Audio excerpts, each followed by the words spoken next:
On Saturday, May 2nd at 7 o'clock p.m., Jack Della Maddalena takes on Carlos the Nightmare Prates in a welterweight showdown with title implications. Let's break it down. Let's start with Jack. The most interesting thing about Jack in this fight for me is to see where his mind is at. His last fight against Islam was a dominating loss. And if I'm being honest, and I'm a Jack fan, he looked like he was broke by the end of it. Going into that fifth round, he did not look like he wanted to be in there anymore.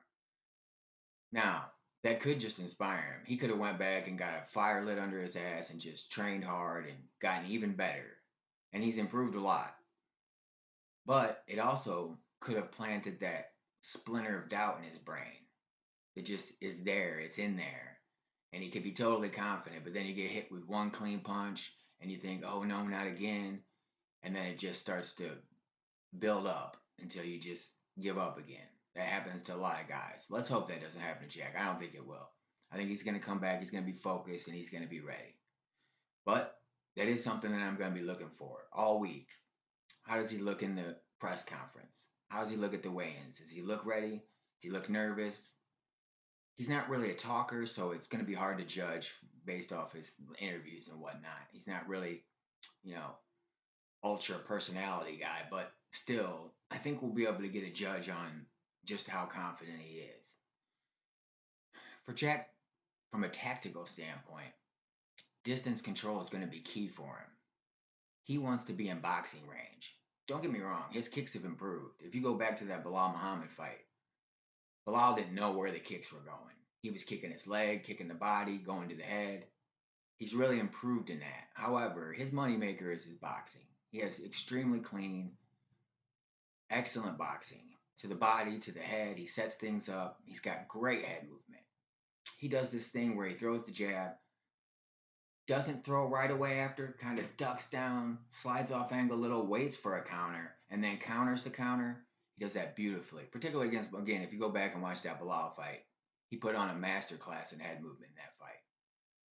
So he wants to get into boxing range. He stance switches a lot. So he uses that to just slightly change the angle and just slightly change the distance.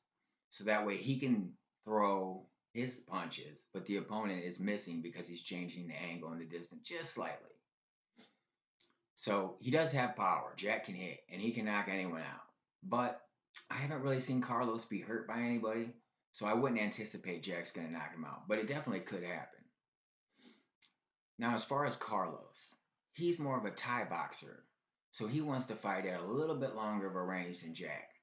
He wants to use leg kicks to set up his punches, and when he does punch, he's more of a slide forward, come forward puncher. He likes to throw long jabs and throw a long straight behind it. Or when he gets inside, he's got good hooks too. Just see the Leech fight, but he's not going to do well if he gets caught in that boxing range, particularly if he gets pushed up against the cage. But Carlos has a great clinch game. Good elbows coming in and out, excellent knees. He uses them well to turn his opponent and get off his back off the fence. So if I'm in Carlos's corner and I feel that cage against my back, I'm going to go ahead and just clinch up and get back into the center of this cage where I have a better chance of controlling the distance and keeping the fight where I want it to be. As far as predictions, man, it's a tough one. These guys are both high level strikers. I mean, I don't think either one of them is going to do a lot of grappling. Some clinch probably, but I don't see anyone shooting for takedowns. Gun to my head, if I had to pick, I'd probably go with Jack. Just because I think he's going to come back really focused and really locked in after that last fight. I think that embarrassment is going to really motivate him in this one.